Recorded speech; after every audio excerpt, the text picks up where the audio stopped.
What you'll see in there is that in AMC 303 there's a motive to Maya folder. If you want, grab the whole folder. It's surprisingly big. It's that take. Actually, yeah. Just grab the whole folder and copy it over to D drive.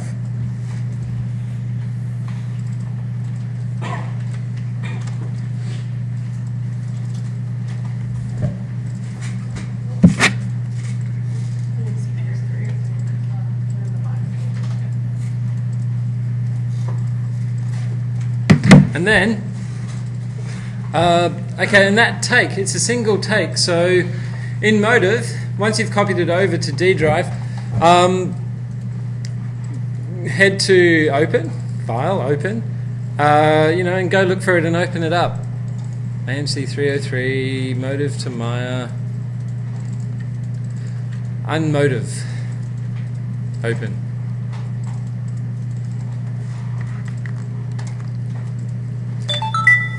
Okay, so in terms of cleaning and prepping here, the very first thing, guys, the very first thing you should do, I'll just wait a second, people are still getting there.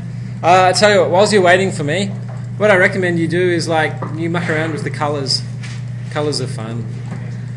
So, click on an asset and then properties down the bottom appear and you can go change the segment colors, all that kind of stuff. But I'll just give it one more minute for people to get there.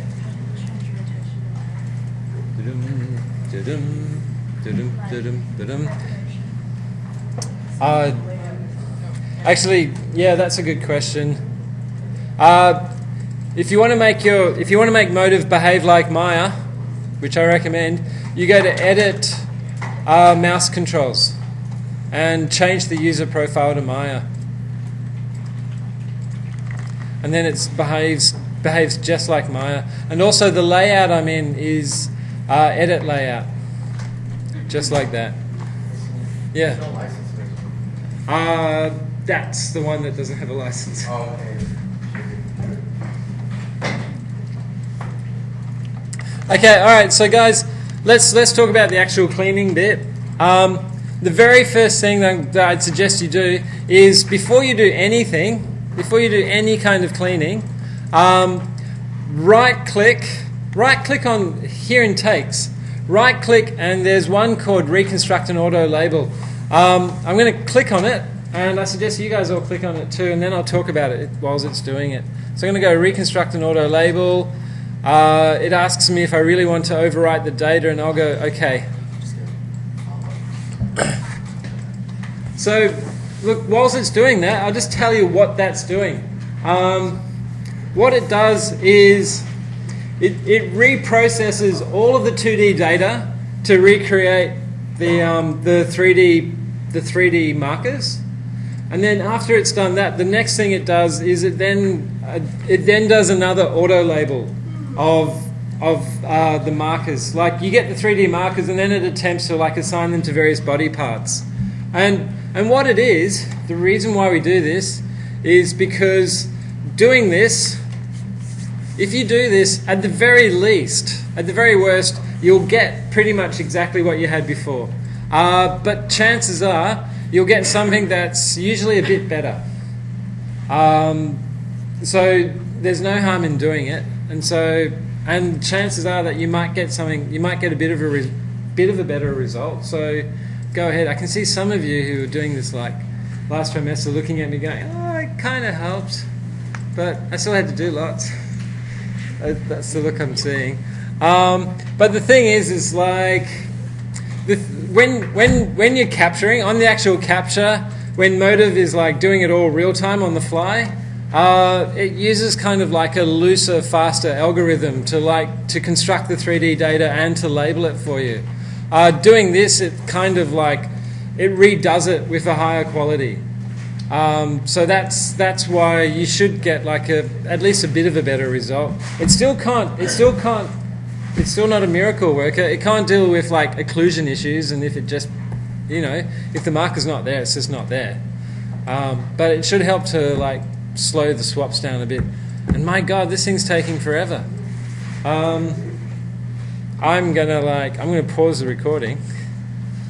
And okay, so the basics. I'd suggest pick one of these characters. Let's look for problems. So actually I'm going to go to labeling. I'm going to change to a single column view. Let's go to labeling. Okay, so see Lachlan here. Down the bottom, see there's a problem with his foot. See how... Okay, so this is a great example, right? If you have a look over here on the left foot, it's nice. It's good. Like all the markers. So remember these kind of see-through ones, they're expected positions. And the actual markers are fitting nicely into the expected positions. Whereas if you look over here, the expected positions which like move with the mesh, they haven't found them, but have a look. There's two markers just begging to say, come on, use me, because they are the right ones. And if I click on one, you can see that it's actually kind of complete. I don't trust that. Wait, let's have a look at this one. Let's have a look at this one. So just quickly, this marker is complete for the entire range, all 2 minutes. What can you tell me about Lachlan just by looking at that graph there? At this point you should be able to read a graph and kind of make some assumptions. Just have a look at... So I've selected one of the foot markers. Have a look at that graph. What can you tell me about Lachlan for his 2-minute performance? Yeah, he stands still for most of it. He's in his T-pose, he gets into position, then he stands still.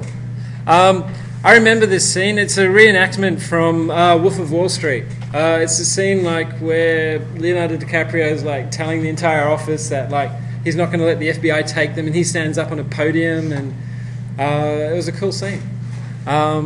So anyway, let's do some labeling. So the nice thing about these markers is that they're complete. They look complete for the entire thing. So they're good markers, and we definitely want to use them. So here in the labeling, this can be our first exercise. It's perfect. You've got the selector, but then you've also got quick label mode. And from memory, it's either D or G. Yeah, it's D. So pressing D toggles between selecting stuff and labeling stuff. You need to figure out what it is first. And so my recommendation is have a look on the other side. Like click on a marker here, and you can see that it's left toe out. And by the way, I do recommend going to a single column view because it's much easier to read all the marker names. You press this little one here. So it goes toe out, toe tip, toe in. That's a really annoying thing. It's not organized in any... It's not exactly alphabetical, and nor is it arranged in some kind of like makes sense order. Motive. So anyway, the marker on the outside is your toe out, the one on the tip is the toe tip, and the one on the inside is, well, in. So over here, what I can tell you is that that one's wrong, and we want to use these two. So I'm going to go into my labeling mode. So now I'm looking for like right toe out. Where are you? R toe out. There it is. R toe out is U. And then R toe tip is U. And by this one before had been the toe out, but because I've reassigned it over here, that's become unlabeled. So I might as well go and do it. Toe in is U. And then I'll press D to get out of the labeling mode, and look at that. I've fixed the foot. Where is he? And there he is, standing up on his podium, talking about how the FBI, he's not going to let the FBI take him. So yeah, that's a really nice basic one, guys. I'll just do one more thing, and then I'll just walk around and help people out. Let's look for something a bit harder. So these percentages, like waist R front is 99% complete. There's got one little break somewhere, F. So yeah, an F, select a marker, hit F, and it zooms in on it. And if you want to find where the break is, you can see here that there's like a little red marker right here, and you can zoom in on it with the mouse button.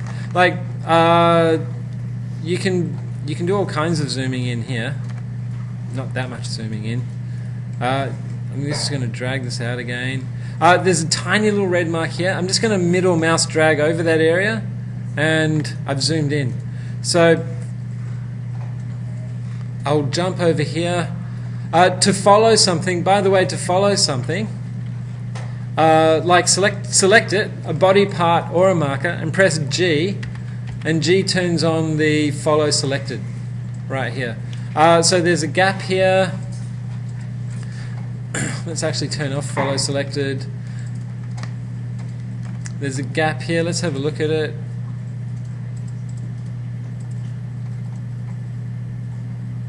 Let's fill it in. I'm going to fill it in. So to fill a gap in, select the area. You have to have a selection. So with the left mouse button, I simply drag over here, and then I go to my edit tools. And when it's a really small gap like here, I wouldn't hesitate to just use a cubic. The gap size is probably like if I've got it selected, I've got my area selected. If I go fill selected, nothing happened because the maximum gap size is too small. So I'm going to set it up to like 50 instead. And if I go fill selected, there we go, it filled in.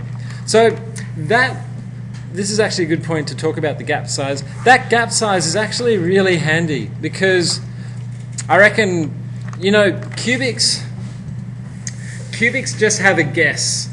They just have a guess. And I remember talking about this like 2 weeks ago. Cubics, they just have a guess, and it's fine to guess over a short frame range like 10, 30, maybe even 40 frames.